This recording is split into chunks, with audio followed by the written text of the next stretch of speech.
Welcome, Mark. Hello, Devin. Good evening. We're so excited to have you on. And welcome everybody back to our podcast, Eligible In, where we feature eligible guests that you can date. My name is Devin, and I'm your host. And just a quick reminder to everybody listening, if you enjoyed this conversation, please go ahead and give us a follow on social media and be sure to subscribe to us on your preferred podcast platform so that you're notified when new episodes drop. So, Mark, I would love if you could tell us a little bit about yourself. Where are you from originally? Where do you live now? I was born and raised in South Shore on Chicago's South Side, and I currently live in Ukrainian Village. Awesome. How do you like it? I love it. It's a neighborhood that for me it's international, so I can walk around and hear a lot of different languages spoken, and also the food. You can get some unique foods here as well. And everything was in Okay. walking distance, which I love. I can walk actually to my work. I can walk to some fantastic restaurants and all sorts of social activities. Walkability is huge. I hear you on that one. What do you do for work? I am a real estate broker. I am a real estate investor, and I have business interests in Liberia, West Africa. Okay. What kind of business interests are you allowed to disclose? It sounded Oh very no, James Bond. no, no, absolutely. I would love to. So a lady I used to work with before I left asked, "Hey, do you want to start a business?" And what began as a passion project of microfinancing to open up a shop. Think of a corner store, like a local corner store, evolved, and we just celebrated our 5th anniversary in September. Evolved into opening up a second store, larger. The same thing with groceries, sundries, and and a bar in the back in October. And in December, we bought land just north of Monrovia, the capital, to build a school, kindergarten through 6th grade. And last week, I greenlit a project to open up a restaurant slash club. And we're looking to open it in 15 March, the Ides of March. So cool. What inspired you to, I guess, choose that location or to even just do something like this generally? Well, it really is my business partner. She's the one that has all the drive. I'm the financier, if you will, but she's the one that's putting this all together. That has the drive, the initiative, the creativity to make it all work. And she has good instincts and good judgment, and one of the very few people I trust. But and just living in Liberia, without going into too much detail, it's the only country on that continent of Africa that has a historical relationship with the United States. And I've lived in a few countries, and it's the only country that they just absolutely love Americans, identify very closely with the United States. And I just have a special place in my heart for Liberia. Really cool. Would you ever do something like that more locally near where you live in Chicago? I am looking to do that, as a matter of fact. Yes. Think of community development. Where I grew up during white flight, not only did people sell their houses, they sold their businesses. So there's a double whammy. Where I grew up, there was 2 movie theaters that no longer exist. So 71st Street, 75th Street, 79th Street from Stony Island to the lake have been devastated. There's been a de-investment in there, and I have uh, I love where I grew up, and I would like to do some development projects in South Shore where I grew up, specifically in the commercial areas, and I'm working towards that end. Really cool. When you are not developing, what are some things that you like to do just in your free time? I enjoy a wide range of activities, but let me start with I have a big family, and I'm very close to them. So fortunately, my mother and father are still alive. And I was gone a very long time, and you miss birthdays and anniversaries, all these celebrations. I have 4 siblings. I'm lowest of 5, and I have nephews and nieces that are adults now, and just reconnecting is a big part of my life. I also volunteer a lot. I'm the president of a board of trustees of the First Unitarian Church of Chicago, where I grew up. I went to grad school at the University of Miami, Florida, and I was on the alumni board here in Chicago. Um, and I was just asked actually today to be on the African American Museum for the Performing Arts. It's in Bronzeville. So between professional Busy life and then guy. volunteering, it does leave opportunities for fun things. I enjoy scuba diving, skiing, snowboarding, pickleball, speaking Spanish, reading. Yeah, working out in general. That's quite the list. Thank you. I enjoy a wide range of music. I love going to live music concerts of all varieties, Okay. classical, rock, house music. Seems like a lot of potential overlap for a future partner, a lot of fun things to sort of share with a partner. I would love to, just traveling. I travel a lot, and it would be nice to. I don't wait, on anybody. I've always had a wanderlust since I was a kid, so I've always been interested in going places and doing things, and I continue that. But it'd be nice to share that with somebody. It really would. There's times when I just think, man, it would be nice to have somebody with me to experience some of these activities. Totally. Talk a little bit more about the travel that you've done in your past and any that you've done more recently. So I'm a retired Army officer and diplomat, which it provided me. Well, it scratched a lot of itches in the sense of adventure and travel. So I got to go to. They paid me to live in countries and do a lot of. It's for me professionally interesting and challenging work. I'm also from a family of immigrants, so just growing up, I was always very aware of other languages, other cultures. So that was always kind of in the back of my mind was to kind of continue to travel, explore, learn new things, try new foods, go new places. Really cool. What were what are some of the most memorable places you've been and what would you say made them special? Well, um, for work, I get this asked a lot. I would say Costa Rica. I had a great boss, and it's a great place. And so I'd say just those two was just it was amazing. I was there for 3 years at the embassy and working at the embassy in Uruguay for 3 years. Uruguay is a small country nestled between Brazil and Argentina. I knew nothing about Uruguay. I have family in Buenos Aires, Argentina. So that was nice. But it was just this great little country. And if you like red meat and red wine, it is amazing. And it also afforded me an opportunity to reconnect with some of my cousins in Argentina. Professionally, most recently, Liberia. Liberia was an opportunity, again, working at the embassy there, opportunity to I had a great ambassador. It was just a wonderful partnership working with her, Christine Elder, and it was challenging and interesting and frustrating, all in equal measure. But again, I was at a point in my career where I was able to better understand um, how. I don't want to go too much detail about security cooperation or an attaché work, uh, but yeah, just be able to put it all together. And just like for fun, I was in the past year or so, I've been, let's see, I went to Egypt this summer. I went scuba diving in the Red Sea and got to go to Cairo, Giza, and Alexandria.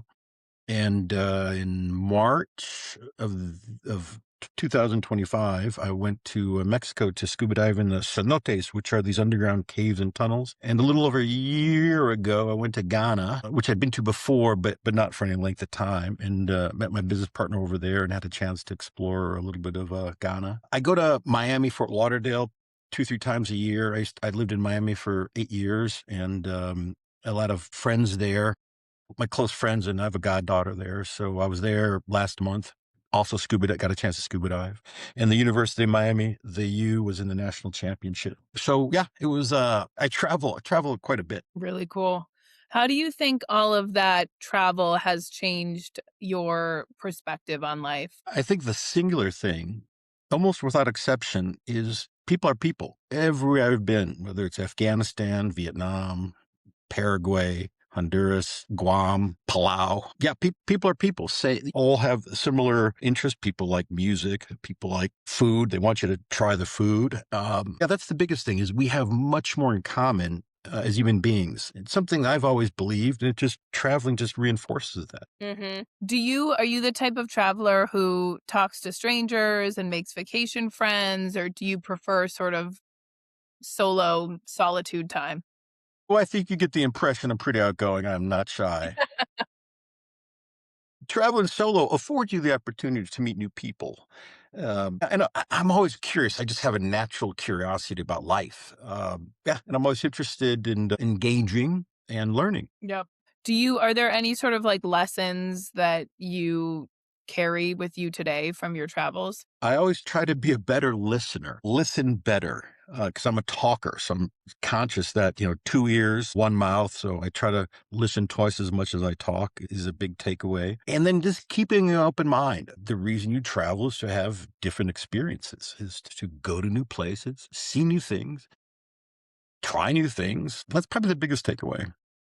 Keep an open mind. Yeah, so just being open-minded. Do you find that traveling made you miss Chicago? When you came back, was it that much sweeter? What's interesting is I come from, a very close family, and where I grew up in South Shore, there were probably just on my block alone between the ages of 8 and 18, maybe 20 kids. And if you expand that between 6 blocks, there must have been 60, 70 kids, and we all played together. To this day, I'm in touch with a lot of my friends. Heck, they even got a Facebook page about Crandon, the street I grew up on. And I developed very strong roots. I know where I came from. And I always knew that somehow, some way I would always kind of come back home. And it also allowed me to go out into the world with these very strong roots about knowing where I was from, to go out and be much more open without trying to dictate things or say, oh, well, back in Chicago, it's like this. Because I knew where I came from. I didn't have to convince anybody. And so it allowed me to be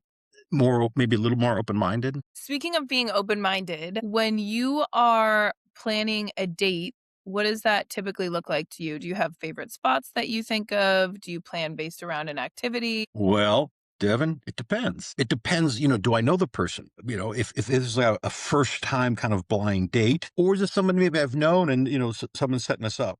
It also depends on the weather. If it's warm weather, probably an outdoor activity, cold weather, indoor activity. I like to do things like a little bit different. So I try to think of activities. And it, again, depends on kind of the inputs you get. If a person says, well, I don't like to walk a lot, well, we're probably not going to go to the zoo, for first date.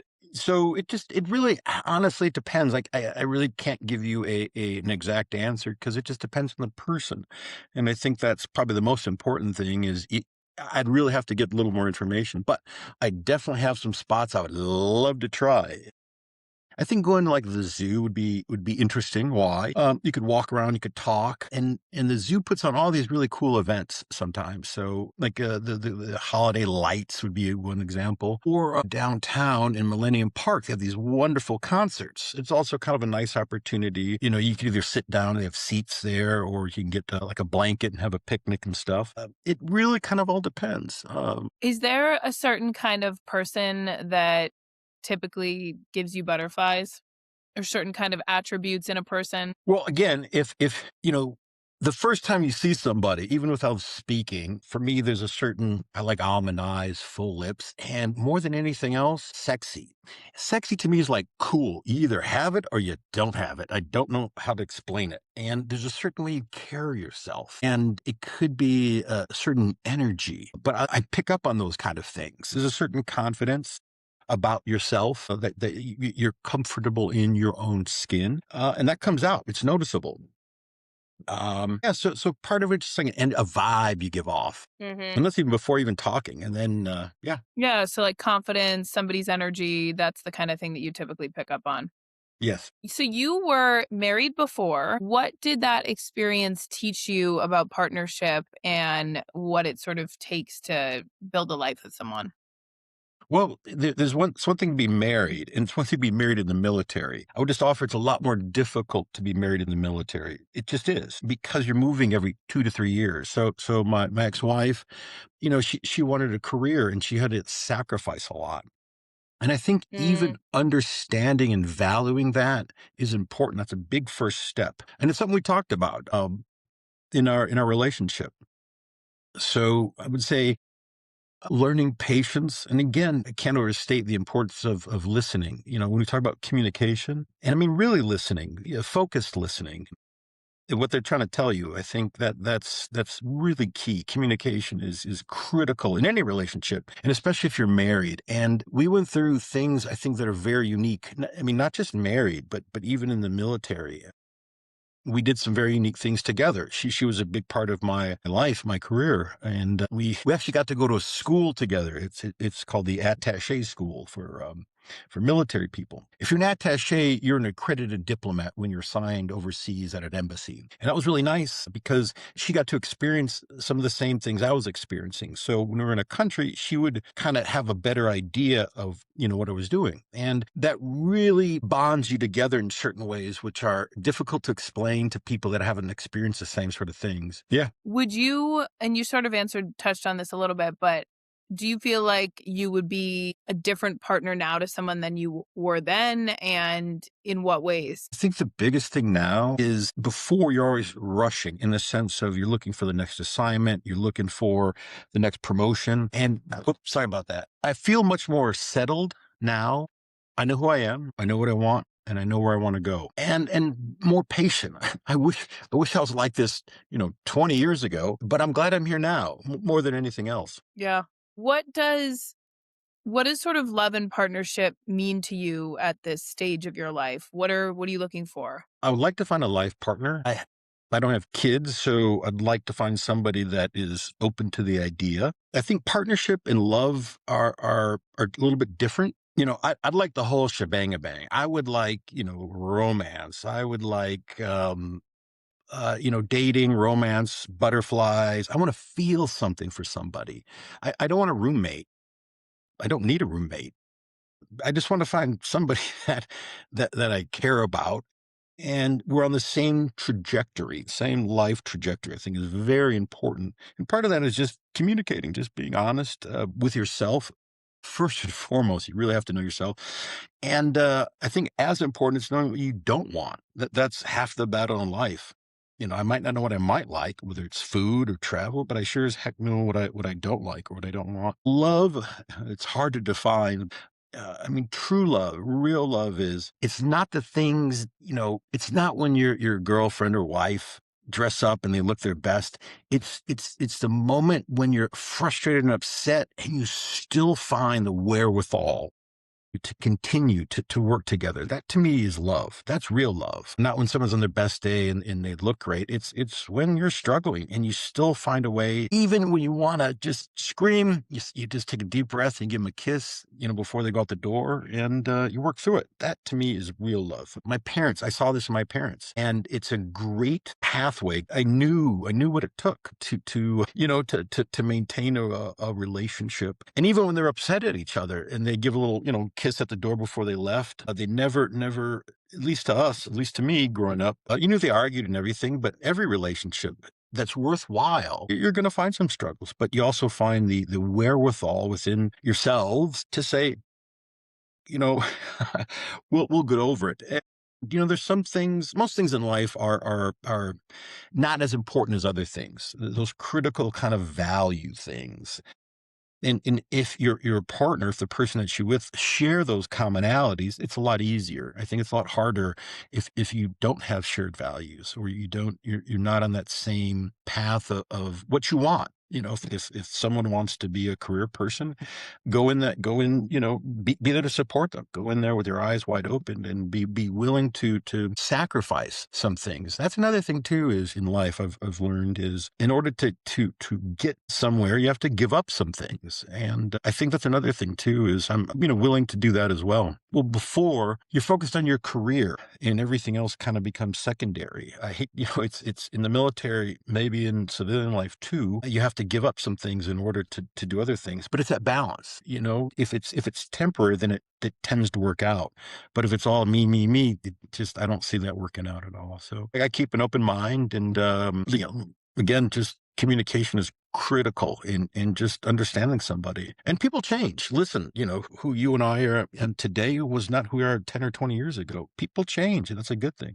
Our personalities since I was 12 have been the same, but your interests change, your interests evolve, at least, mine have. And I just like to be with somebody whose interests, have shared interests, and continue to grow together, kind of going in the same direction. Do you think that courtship has changed over the years, just given technology, like apps, new ways of meeting people? And do you think it's changed sort of for the better or for the worse?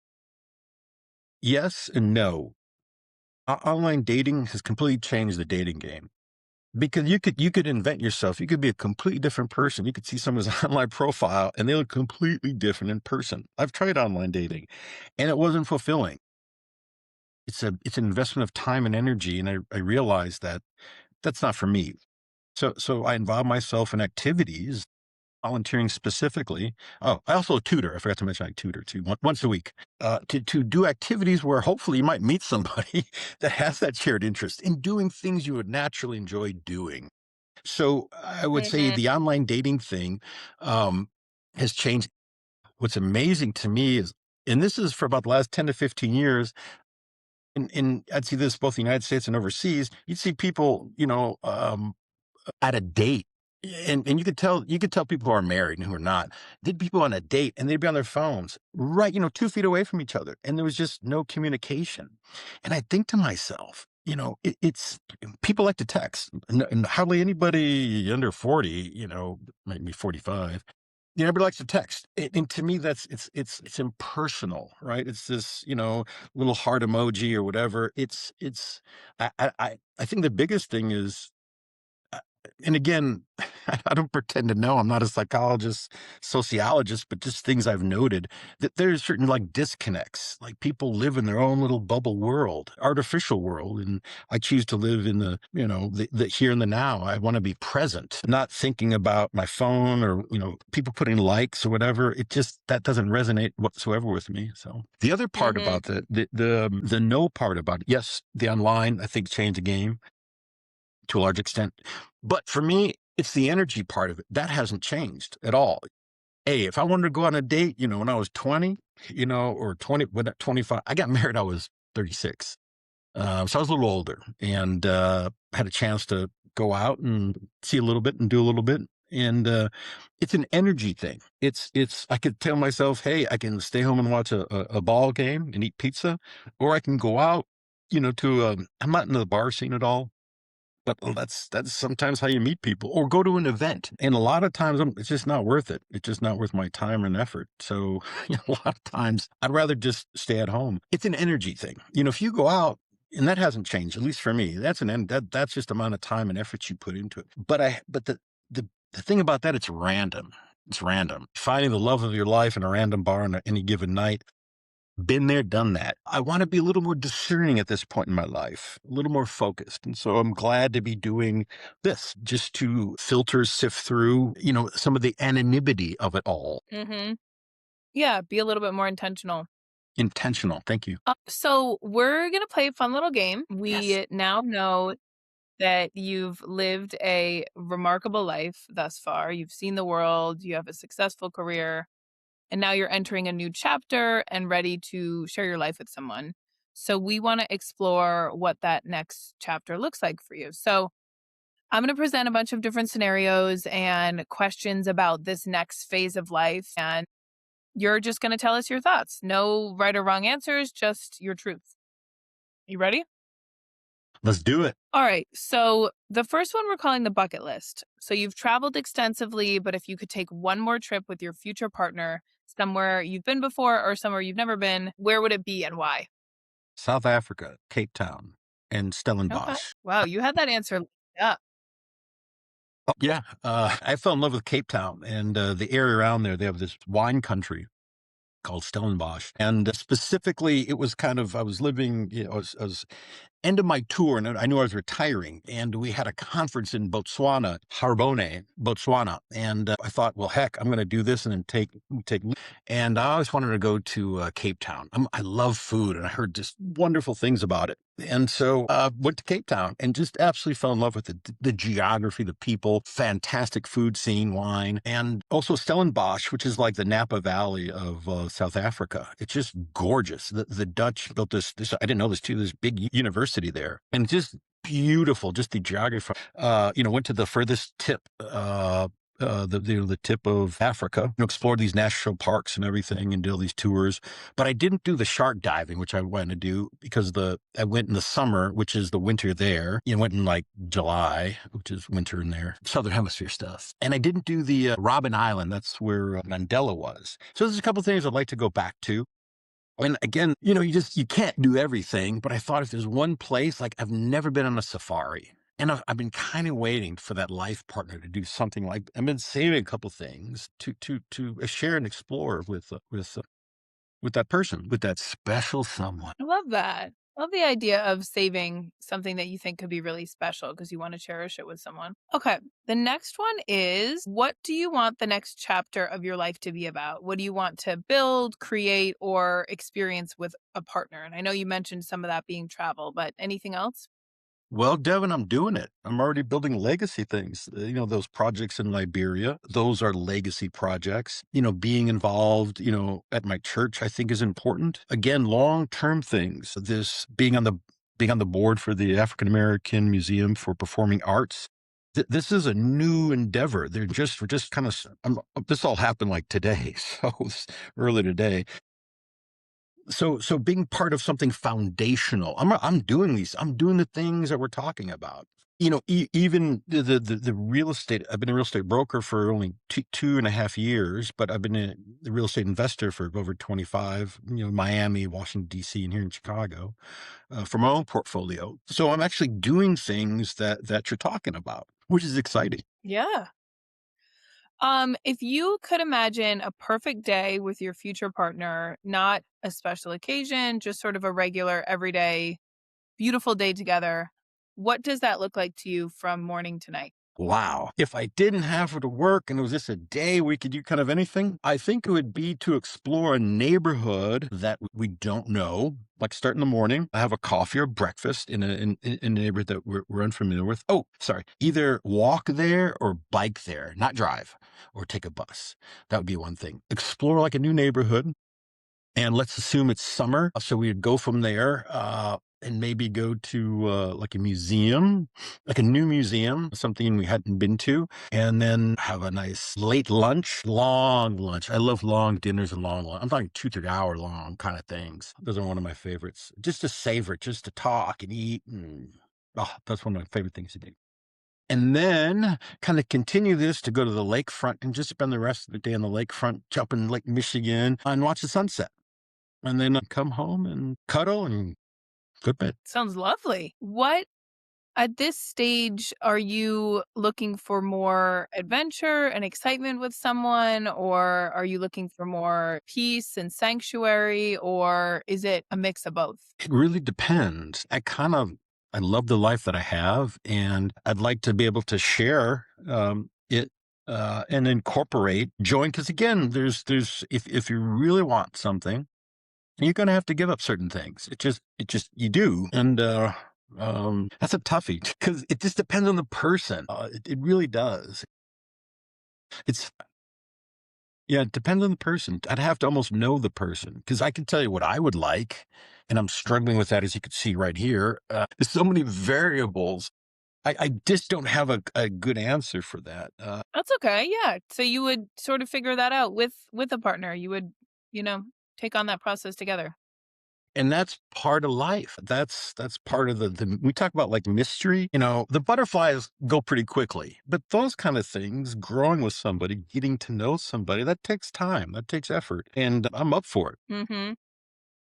If you could give your younger self one piece of advice about love, relationships, what would that be? I guess if ifs and buts were beer and nuts, we'd have a great party.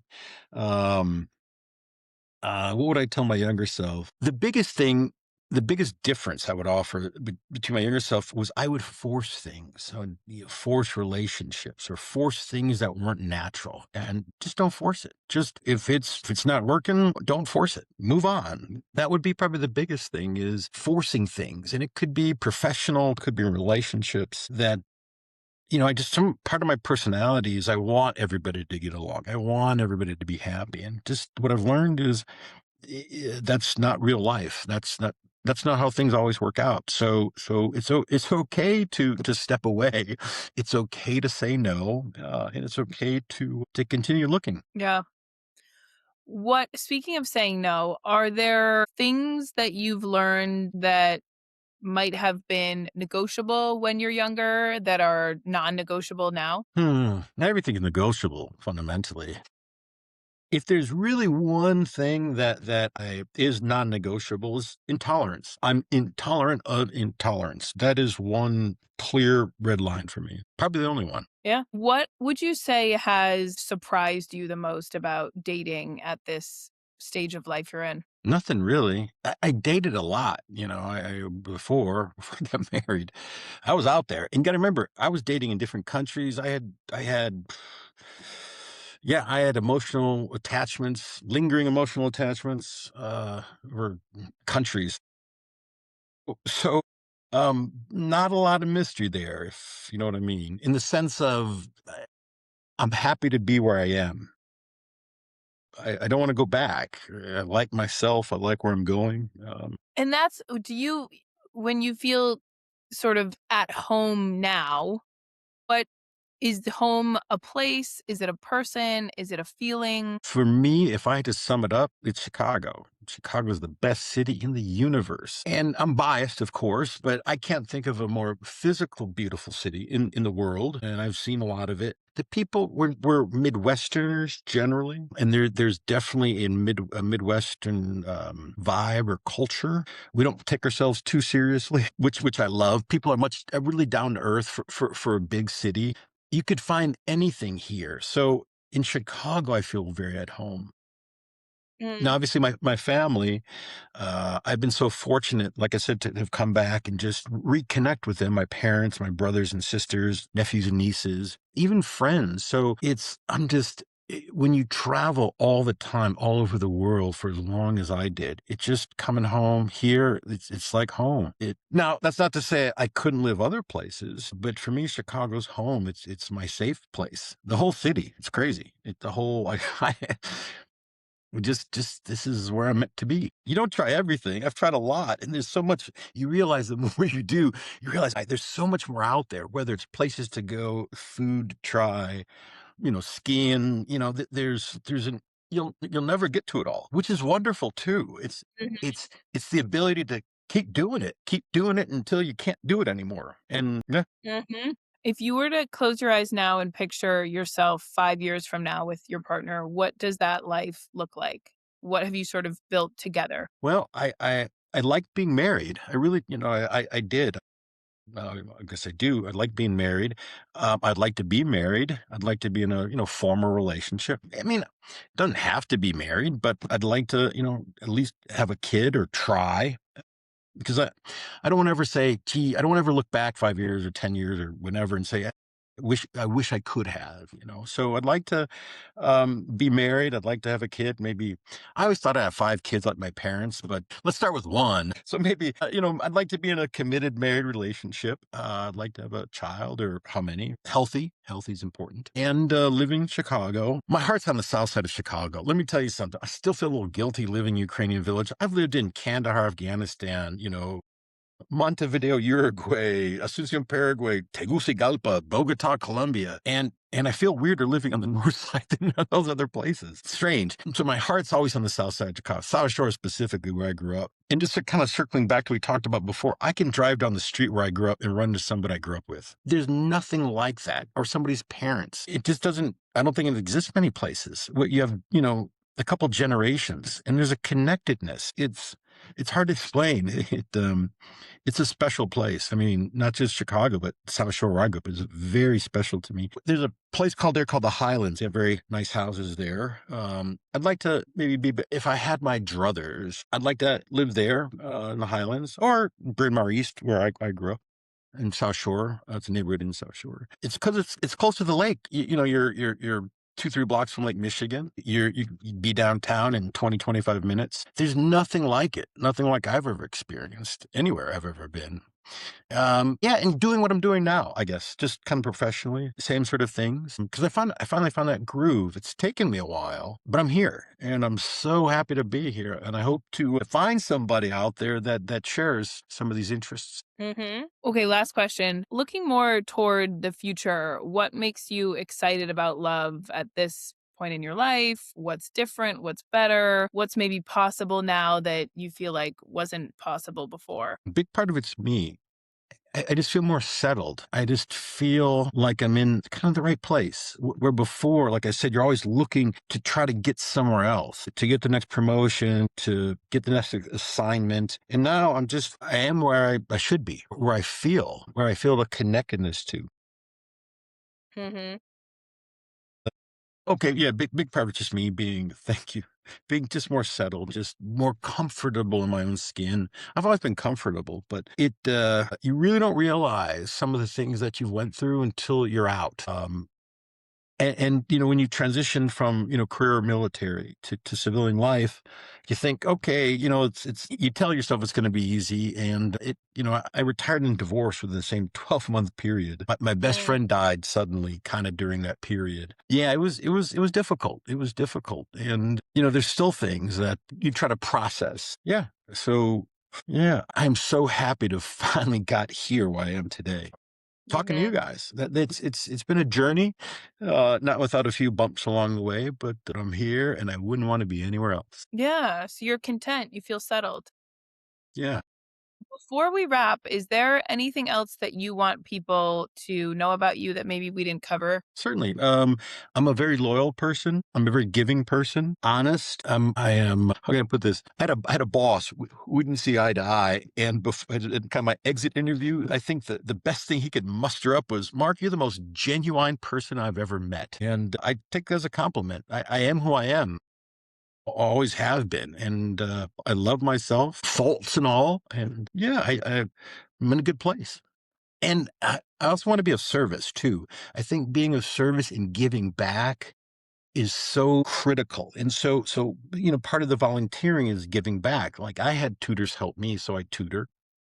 Being involved in the First Unitarian Church is very important to me to give back, to help. I want to live a life of service, and I'm finding ways to do that. That's very important to me as well. I've been so fortunate that yeah. Hmm. Well, all of this makes you very eligible. So I'm so glad we could have you on today. Thank you so much for joining us. And for everybody listening, if you or someone you know would be great for Mark, please reach out to us. Drop us an email at hello@eligiblein.com or give us a follow on Instagram, send us a message. You can also reach out to us on our site at eligiblein.com if you want to be our next guest, or you can also nominate a friend to be a guest as well. We would love to have you on. Thank you. Thanks, Mark. Thanks for listening to Eligible In, a production of Eligible In Media. Our theme song is by Monster Rally. If you see someone you like on our show, or if you would like to nominate yourself or someone you love to be interviewed by us, please visit us at eligiblein.com for more information, including a link to subscribe to our newsletter, where you can stay up to date on our newest episodes, as well as exclusive features of our eligible people.